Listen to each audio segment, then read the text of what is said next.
Hi, my name's Dale. In this video I'm going to show you how you can snap multiple documents on screen in Windows 10. So I'll open this Word document. What we do is grab it at the top of the screen and simply drag it to the left hand edge of the window. And on the right hand one we simply click on it and it will automatically snap to the right hand side. Once we've got two documents or spreadsheets open, it's very easy to copy and paste from one document into another one. Now what do you do if you want to have more than two documents open at the same time?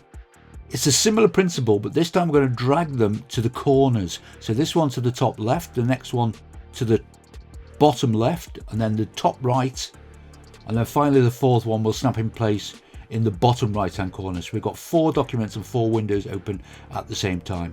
In the next video I'll show you even more ways to be productive with Office 2019 and Windows 10.